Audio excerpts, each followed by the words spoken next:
Gre za od 50 do 200 urne brezplačne programe, ki jih sofinancirata šolsko ministrstvo in Evropska unija, namenjene izključno zaposlenim s potrebami po konkretnih znanjih.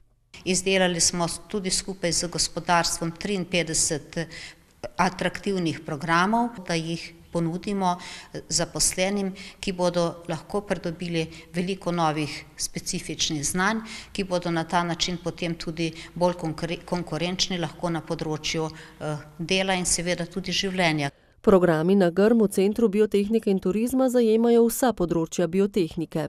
Izobraževalne programe smo prilagodili na potrebe v okolju.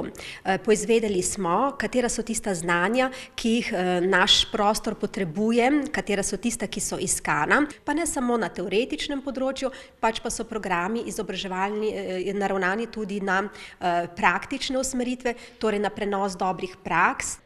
Razpisali jih bodo v prihodnjih dneh, se pa v brezplačno izobraževanje lahko že prijavijo, časa je pravzaprav še teden dni, tisti, ki želijo pridobiti višješolsko, torej 6. stopnjo izobrazbe. To so upravljanje podeželja in krajine, gostinstvo in turizem ter študijski program naravovarstvo.